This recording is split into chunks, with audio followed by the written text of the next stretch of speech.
Hi, I'm Dr. Tammy Nelson. Welcome to Relationship TV. And today we have a brilliant guest, Dr. Beverly Whipple. She's co-authored 7 books. She's been in 95 countries. She has authored 200 papers.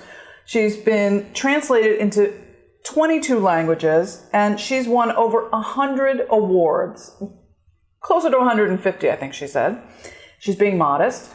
And she is a certified sex educator and a counselor, certified by ASEC. She's past president of ASEC. She is an amazing woman. She's got a doctorate in neurophysiology, and she's done some fascinating studies around women and pleasure. And she's going to talk to us about what she's found out about women and desire, and explain to us a little bit about how she got into the work that she does, and what really women want to know, and what she can tell us about women and pleasure, women and desire, what she's found out in her many, many years of studies, and what we need to know here at Relationship TV. So, Doctor, I'm so thrilled that you could be here with us today. Thank you so much. You really are a pioneer in the field. You've done so much work. You're so brilliant at what you do, and I'm honored to have you with us today. Well, thank you. It's an honor to be here. Thank you. So can you tell us a little bit about, what your interests have been, and what you've been really excited about, and what you've been focused on? Well, lately my whole research program has been focused on validating the pleasurable, sensual, and sexual experiences that women report. But that was not what I was doing originally. I was teaching nursing. And one of my nursing students asked me, what can a man do sexually after he has a heart attack? Oh. And I knew about climbing 2 flights of stairs and getting short of breath, but I really didn't know. And I talked to the other nursing faculty, and we didn't know that much about sexuality. So we had a consultant come in from Marriage Council in Philadelphia, and we incorporated sexuality into the nursing curriculum. And at that particular program, the Board of Trustees had to approve the curriculum, and they looked at it and told us that we could not implement it because we'd be talking about, listen to the word now, masturbation and all those awful things. So I quit my job, went to another college to teach nursing where they were open to my including sexuality, but I also took a lot of ASEC courses. They used to have summer courses, and I took a lot of ASEC graduate courses, and learned a lot more about sexuality, went to many of the meetings, met many of the professional people, and was invited way back in the early 70s by Dr. Bob Francoeur to come to a SAW he was doing at Fairleigh Dickinson University, and I just kept building up my skills. And at an ASEC meeting in 1977, I met John Perry, who had developed a Kegel perionometer. It was an electronic perionometer to help women do Kegel exercises, and with biofeedback. You connected to where they could get sounds, numbers, whatever it was that gave them feedback. So I thought, this is great to teach women who have urinary stress incontinence how to do Kegel exercises. So I did that and found out that some of the women who came to me to learn to do the Kegel exercises only lost fluid from the urethra during sexual activity. Oh, okay. And they said that there was an area that when it was stimulated, it seemed to cause this expulsion of fluid that comes out of the urethra, but it wasn't, they said it looked like watered down fat-free milk, and it tasted sweet. And so we had a doctor or a nurse practitioner examine 400 women looking for areas of sensitivity, and we found an area that you feel through if this is the vagina, through the top or the front wall of the vagina, you push through with like a come here motion. And we went to the literature, found an article written by Dr. Ernst Grafenberg back in 1950 called The Role of the Urethra in Female Orgasm. And in it, he talked about a sensitive area that you feel through the anterior or the front wall of the vagina, and an expulsion of fluid from the urethra that was not urine. So we also collected fluid from the women who said that they experienced what we called female ejaculation, and chemically, it was very different from urine. It's about a teaspoonful, 3 to 5 cc's. It looked like watered-down fat-free milk, and it contained glucose, and prostatic acid phosphatase, but it did not contain urea and creatinine, which we found in their urine specimens. So no urine. So it was chemically different from urine. So this we published in 81. And then Alice Ladders was writing, and her husband Harold were writing a book about our research. And she called me every day, and it was... Anyway, I agreed to write it with her if John also wrote it with us.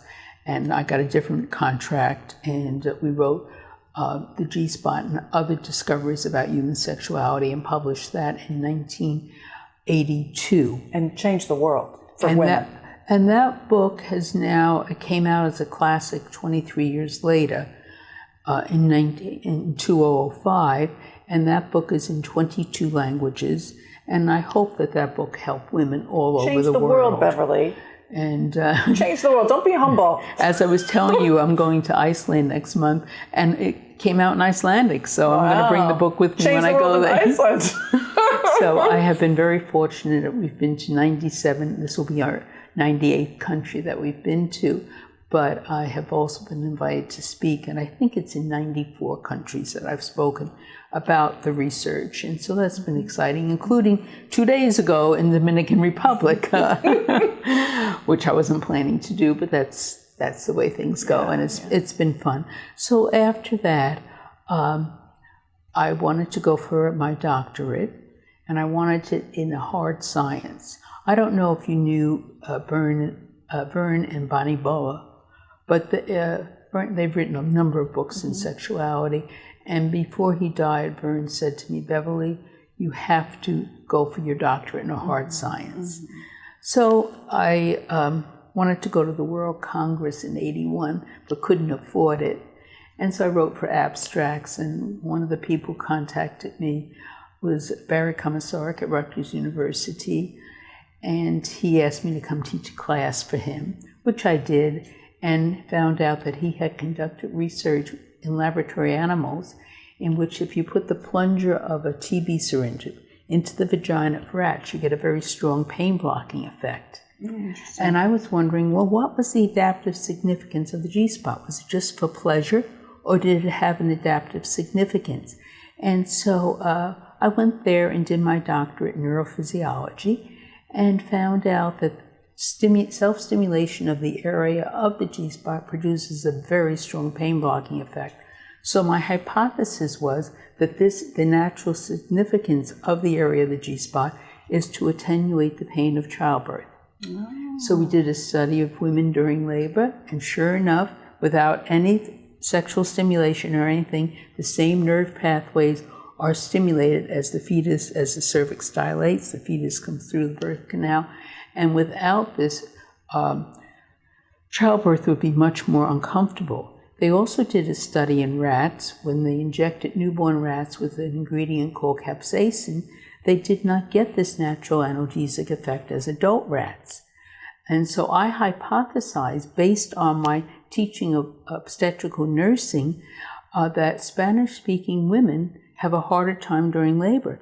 And I hypothesized that women who eat a diet high in hot chili peppers would not get this analgesic effect. I did not know about this study. So we did this study at the University of Veracruz in Jalapa, Mexico, and sure enough, women who ate diets high in hot chili peppers did not get the natural analgesic effect that women who don't eat hot chili peppers or just eat a small amount do. They were very similar to the findings. Wow. And that's one of the most frequently requested papers. Even the Nippon meat manufacturers wrote for it because they put chili in some of their meats. Now, let me ask you a question. Is there a connection between eating hot chili peppers and not having the pleasure response of the G-spot? Well, that's something we're going to be looking into. And we're also going to be looking into women. We're doing a study now of women during labor in Mexico to see. So wait, are you telling me that I'll have more pleasure if I don't eat spicy food? I'll have better sex if I It depends don't on eat. how much. You can eat some spicy Okay. foods, but if you eat a large amount of capsaicin, it can affect you. Oh, okay. Because it's Good to know. neurotoxic to C fibers, but I don't think we want to go into all the neurophysiology. No. So, And the pepper companies will not like it. And so anyway, that's just some of the studies that we've conducted. Now, Gina Ogden and I had written a book together in 1989 because nobody was talking about women and HIV infections. We wrote Safe Encounters, How Women Can Say Yes to Pleasure and No to Unsafe Sex. And while we were doing this, she was telling me about her doctoral dissertation on easily orgasmic women. She had 50 easily orgasmic women, and 64% of those women could have orgasm from just thinking alone, imagery orgasm. She called it thinking off. I called it imagery orgasm. And so I said, if that can happen, let's have the women come into my lab. So we did a study, and we had them self-stimulate the area of the G-spot, clitoral stimulation, and imagery orgasm. Wait, those are 3 different groups? We did it, no, we had two groups. They could do genital self-stimulation or imagery, thinking off. And we did that in a counterbalanced way, so one would not affect the other. And there was no difference in the physiological measurements. We measured heart rate, blood pressure, pain thresholds, tactile thresholds. We also measured the pupil of the eye. So when they're having orgasm, they had to sit up with their chin in a chin bar so I could measure the pupil of their eye. And there was no difference. Okay, so people really have to hear this. So you measured 2 groups of women, one who were self-stimulating. No, I measured one group of women. One group of women. They did both. Oh, they both at different did times. Both okay, so different ways. same women. Same women. Some did genital. Some self-stimulated genitally, and then the imagery, and the others did imagery. And the other did imagery first, and then genital self-stimulation. Right. But both times, separately. Yes. Same experience in the brain. Yes. We haven't gotten to the brain yet. Oh, okay. Okay, this was just physiological measurements. Just physiological measurement. Same, no difference. Okay. So then I had written before I went to Rutgers about women with complete spinal cord injury, reporting that they experience orgasm. And all the medical books say, no, if you do, it's phantom, it's not real. And I had listened to women, and they said, yes, we do experience orgasm, even though they had a complete spinal cord injury above the level of where the nerve pathways go into the spinal cord, the pudendal, the pelvic, and the hypogastric nerve. And their spinal cord level was at T10, above that area. And I had them come into my lab, had them do self-stimulation of the area of the G-spot and of the cervix, and I used like a tampon stimulator. We had a pressure transducer so we could determine how much pressure they were using so they wouldn't hurt themselves because they can't feel that stimulation. And yet they experienced orgasm. One woman had her injury 2 years before, had not tried any stimulation because she thought she couldn't have orgasm. Well, she had 2 orgasms. She was crying. I was crying. I mean, it was just very, very, very moving that we could document that these women do. And what we found was that there's a nerve pathway that goes from the genitals to the brain, bypassing the spinal cord, and it's the sensory vagus nerve that goes from the vagus. The vagus nerve. It goes from the genitals to the brain, goes to the NTS, nucleus tractus solitarius. But we were able to, we hypothesized that that's how it was occurring. Then we did with women with complete spinal cord injury, we did PET scans of the brain and found out that yes, the activity was where the vagus nerve projects to. And then since then, we've been doing functional MRIs of the brain. And we've done that in women with imagery orgasm and their and self-stimulation, genital stimulation, and the areas of the brain that are activated are the same. We've done that in women with complete spinal cord injury, and we can measure orgasm in these women in the brain. We can tell you what's happening in the brain. So we've really been doing validation of what women say feels good to them. This is what I like. This is what brings me pleasure. Even if I have a complete spinal cord injury, I can experience sensual and sexual pleasure. So those are some of the things that I've been doing in the laboratory. We, in 2006, my colleague, Barry Komisarek, and I, and the top researcher from Mexico, Dr. Carlos Flores, we wrote the book, The Science of Orgasm, in which we talked about all the scientific work that had been done on orgasm. And then our publisher, who was Johns Hopkins University Press, wanted us to write a book for the general public. And so I wanted somebody from another culture. So I had Sarah Nazarata, who's from the Middle East, from Iran, because I wanted to be culturally sensitive.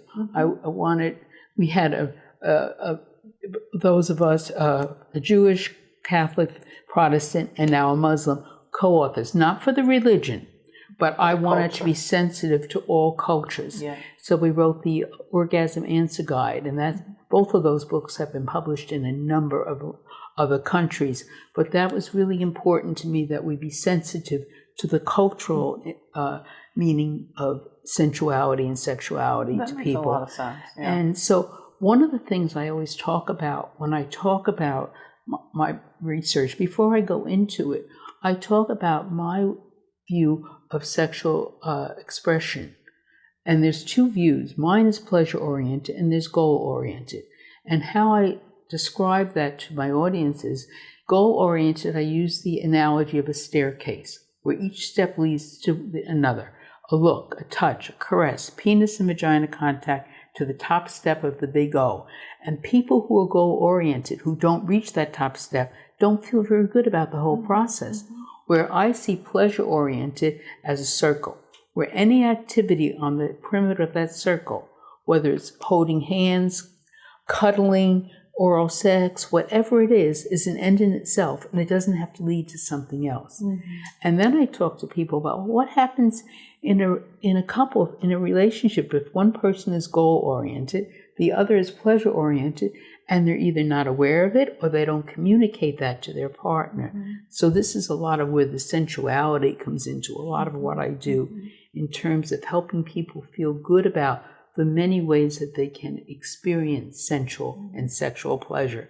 It doesn't have to be only clitoral stimulation, only G-spot stimulation. It doesn't have to be penis and vagina contact. There are many, many ways that we can experience and enjoy sensual and sexual pleasure. Let me ask you a question. If you have a couple who they're tired, they work, they have kids, they have busy lives, and they don't have time for pleasure, they don't have time for sex, they don't have time for each other, what's one piece of advice that you could give them to have that experience of pleasure in their lives? Well, I try to help people to find out what feels good to them. Gina and I have something called an extragenital matrix, in which we list 35 parts of the body and 36 parts of the body, 15 types of touch, and a column for adding another type of touch. And I encourage people to find out what they like and what feels good, and just communicate. Be aware of it, first of all. Be aware of what it is that feels good to you. Acknowledge it to yourself and say, I really do love to fantasize about making love outdoors, or I love to have my big toe sucked on, or whatever it is. And then the hardest part for most couples is to communicate that to their partner. And it can be something very simple, very easy. You could be tired, but you may just love to have your big toe sucked on, or you'd love to have somebody blow in your ear. And it doesn't have to be a whole process. And there's many ways that you can help your partner and yourself to enjoy sensual and sexual pleasure. But I am not a therapist, so I don't work with couples. Still, but that's great advice. I do give a lot of talks on sensuality and sexuality, enhancing intimacy, in which I don't talk about the genitals at all. Yeah. And I also do a lot of talks about some of the research that I've conducted, but I am not a sex therapist. And it's still good advice, though. It's still good sex coaching and sex education. Well, I'm not a coach, I'm not a therapist. But you're a doctor. So, Beverly, what's one quick tip that you can leave us with today? One quick tip. Know yourself and know what you like and know what feels good to you. And acknowledge it and just feel good about whatever it is that feels good to you. And it's okay if it's not something that feels good to other people. You don't have to like what other people like. You're aware of what it is that you like, what you find pleasurable. And I think that's really important for people to to feel good about themselves, whatever it is that brings them sensual and sexual pleasure, as long as it's not exploitive of someone else or harming someone else. Yeah, I think it's really important not to be exploitive. Yeah. So, regardless of what works for other people, know what works for you. Absolutely. And what brings you pleasure. Know what feels good to you. And it may have to experiment with your body. And you might have to suck your own big toe. You may have to. Or, go through my extragenital matrix and find out, whatever it is that you like. You may like to have somebody sucking on your ears, or you may think, oh my God, I'll vomit if anybody comes near my ears. You have to know yourself and know what feels good and feel good about that. And don't think you have to fit into one model of sexual response, because there isn't. I talk about female sexual responses, plural, not response, because there isn't one response. And now we're finding that men have different responses too. And we're doing some work with men now in the lab. And I hope I can live long enough to help men to realize that they can have more than one sensual and sexual response. Well, I hope you live a long, long time. You have brought us so many wonderful gifts. Thank you for bringing us the G-spot, female ejaculation, all the other wonderful things that you have brought us, and for the amazing research you've done on desire and pleasure, and for all the amazing work that you've done in this field. Really, I really appreciate it. Well, thank you. Yeah. Thank you. Thank you so much for sharing your time with us today after such a long day and long travels and all you do around the world. Thank you. And thank you for all that you're doing here. Thank you. Helping people. Thank you. Dr. Beverly Whipple here with us today on Relationship TV. I'm Dr. Tammy Nelson. Relationship TV, putting your relationship first and making love last.